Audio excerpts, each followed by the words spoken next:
Hey everyone, and welcome to our deep dive today, all about inlays and onlays. Yeah, you know those dental restorations you've probably heard about, but maybe haven't thought too much about? Exactly, and that's exactly what we're going to uncover today. So why are these things a big deal for our dental health? Well, you know what? You might even be surprised to learn that inlays and onlays have a history going back centuries. Centuries, seriously. Yeah, it's true. They represent a really fascinating blend of traditional techniques and modern technology. Wow, okay, I had no idea. I guess that means we're not just talking about my grandpa's gold tooth, right? Not necessarily. Actually, gold is still a top choice for restorations, especially for back teeth. Really? Yeah, it's incredibly durable and can last for decades. Huh, interesting. In fact, gold has been used in dentistry for ages because it's biocompatible and resists corrosion. Wow, so it's like the vintage car of dental restorations classic, but built to last. Exactly. But let's be honest, most people probably aren't going for the gold tooth look these days. Right, you're right. There are definitely more aesthetically pleasing options available now. Okay, I was going to say. So if you're looking for a restoration that blends seamlessly with your natural teeth, ceramic is a really great choice. Okay. With all the advancements in dental technology, we can actually perfectly match the color and the translucency of your teeth, Wow. making the restoration virtually invisible. Okay, so invisible restorations, that's pretty impressive. I've always wondered, what exactly are inlays and onlays anyway? Are they just like fancy fillings? That's a good question. They are kind of a step up from traditional fillings. Think of it this way. If your tooth is like a bridge and a cavity creates a small hole, a filling is like patching that hole. Okay, But if the damage is more expensive, you might need to replace a whole section of the bridge. That's where inlays and onlays come in. okay, I like that visual. So an inlay is for smaller areas within the tooth, while an onlay covers more of the tooth's surface. Exactly. And to get even more specific, those pointy parts of your teeth that you use for chewing are called cusps. An inlay fits within those cusps, while an onlay actually covers one or more of them. Okay, It's kind of like the difference between repairing a small crack in the sidewalk versus replacing a whole section. got it. So the choice between an inlay and an onlay really depends on the extent of the damage, just like a contractor would assess the best way to repair your house. Exactly. And just like a contractor considers different types of materials, your dentist will discuss the best material for your inlay or onlay based on things like the location of the tooth, your bite force, and your aesthetic preferences. So we've got gold for durability, ceramic for aesthetics. What other materials are we looking at? Well, composite resin is another option. Okay, It's a tooth-colored material that offers a good balance between cost and aesthetics, okay, though it may not be as durable as gold or ceramic. got it. But your dentist can help you weigh the pros and cons of each material. It's like choosing between different types of building materials. You want something strong, long-lasting, and that fits the overall design. This is making me think about dental care in a whole new way.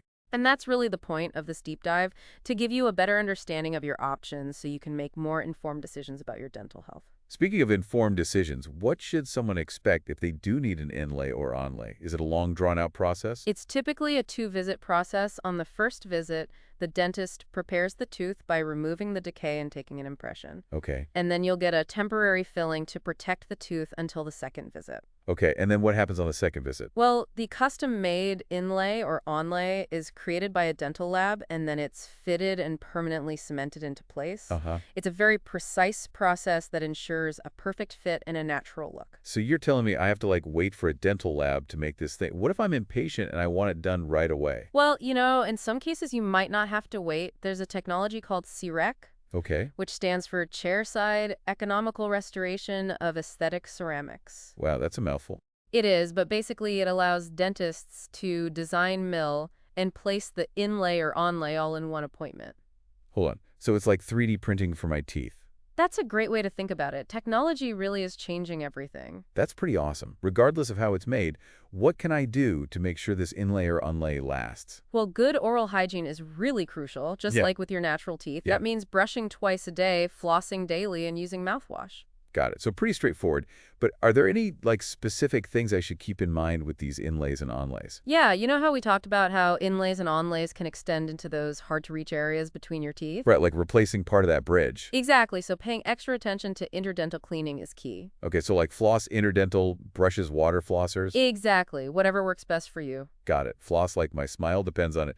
What about food? Anything I should avoid eating or drinking? While inlays and onlays are really strong, it's wise to be mindful of certain foods. Like very hard or sticky foods could potentially damage or dislodge the restoration. So like no chomping on ice or opening bottles with my teeth. Probably not a good idea, and just like with your natural teeth, it's best to limit sugary and acidic drinks.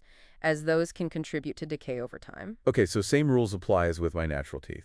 Got it. So it's all about being mindful and treating my inlay or onlay with care. Exactly. And of course, regular checkups with your dentist are essential. Of course. They can examine the restoration, make sure everything's in good shape, and address any potential issues before they become big problems. It's like getting your car serviced to prevent breakdowns. Okay, regular maintenance is key. I get it. But now for the question I'm sure everyone is wondering about. How much do these things cost? I'm guessing it's not exactly cheap.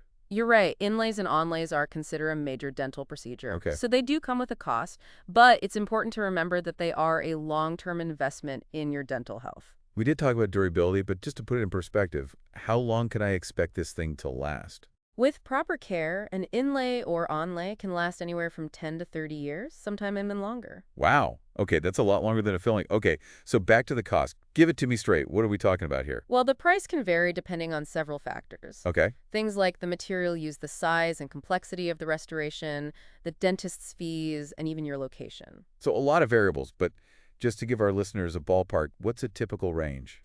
On average, you might expect to pay somewhere between $650 to $1,200 per tooth for an inlay or onlay. Okay. But remember, this is just an estimate. It's always best to consult with your dentist for an accurate quote for your specific situation. That makes sense. And I'm assuming dental insurance usually covers at least part of this? Yes, most dental insurance plans will cover a portion of the cost for inlays and onlays, typically around 50%. Okay. But again, it's best to check with your specific provider. So it's an investment, but it sounds like insurance can make it more manageable. And if it's going to last for decades, that makes the cost seem a lot more reasonable. Absolutely. And remember, you're not just paying for the material itself. You're paying for the expertise of your dentist, the precision of the lab work, and ultimately the long-term health and function of your tooth. That's a good point. You've given me a lot to think about. Where do you see inlays and onlays fitting into, like, the bigger picture of dental care? That's a really interesting question. I think they represent a shift towards a more conservative and preventative approach to dentistry. What do you mean by conservative? Well, in the past, the go-to solution for a damaged tooth was often a crown, Right. which requires removing more of the natural tooth structure. Okay. But with inlays and onlays, we can preserve more of your tooth. So it's like choosing a less invasive surgery whenever possible. Exactly. And because we're preserving more of the natural tooth structure, we're also helping to maintain the tooth's strength and integrity over time. That makes sense. And it ties back to what we were talking about earlier with preventative care. Exactly. By taking care of our teeth and addressing issues early on, we can avoid those more extensive treatments down the road. Absolutely. And that's really where the conversation with your dentist is so important. Yeah. It's about working together to develop a treatment plan that prioritizes both your immediate needs and your long-term dental health. It's not just about making the problem. It's about taking a proactive approach and being a partner with your dentist. Exactly. And that's what I find so exciting about dentistry today. Yeah. We're moving away from a one-size-fits-all approach, and we're embracing a more individualized and holistic model of care. I love that. This has been incredibly insightful. I feel like I have a much deeper understanding of inlays and onlays now, not just from a technical standpoint, but also in terms of, their significance. I'm so glad to hear that. Hopefully, this deep dive will empower you to have more informed conversations with your dentist and make choices that support a lifetime of healthy smiles. This is a perfect example of knowledge is power. Right? The more we understand about our options, the better we are to make smart choices. I couldn't agree more. Even if you never need an inlay or onlay, I think this information can really change how you view dental care as a whole. It's like learning about the inner workings of a car. You might not need to rebuild an engine yourself, Right. but understanding how it works can help you make better decisions about, maintenance and repairs. And what's really fascinating to me is how inlays and onlays highlight this shift towards minimally invasive dentistry.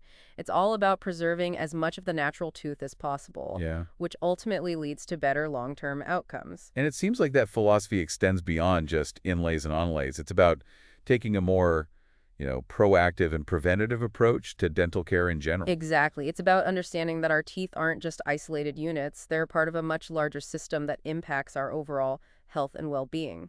So for our listeners out there who might be thinking, okay, this is all great, but I haven't had a cavity in years, does this even apply to me? Absolutely. Even if you have excellent oral hygiene, I think understanding these options can really empower you to ask the right questions Right. and make informed decisions alongside your dentist. Because let's face it, most of us aren't dental experts. We rely on our dentists to guide us. Right. But having even a basic understanding of, things like inlays and onlays, Yeah. allows us to be more active participants in our own care. Absolutely. And that open communication with your dentist is so valuable. It can really help you avoid unnecessary procedures and ensure that you're receiving the most appropriate treatment. So it's not just about fixing problems, it's about having a true partnership with your dentist, Right. based on trust, knowledge, and shared decision-making. Exactly. And that partnership can ultimately lead to a lifetime of healthy, confident smiles. Well said. I think that's a perfect note to end on. Hmm. So to recap, we've learned that inlays and onlays are kind of like super fillings. Yeah. They provide a really durable and aesthetically pleasing solution for, more expensive tooth decay. Uh-huh. We've explored the different materials, the procedure, the importance of aftercare. And we talked about how they represent a shift towards more conservative and preventative dentistry. Exactly. Empowering patients to take a more active role in their oral health. Absolutely. So if you're anything like me, you're leaving this deep dive feeling a lot more knowledgeable about inlays and onlays than when you started. I hope so. And who knows, maybe you've even sparked a new appreciation for the world of dentistry. That would be great. Well, there you have it, folks. Another deep dive successfully completed. We hope you enjoyed this journey into the world of inlays and onlays. Now go forth and spread the dental wisdom. And don't forget to floss. Exactly. See you next time.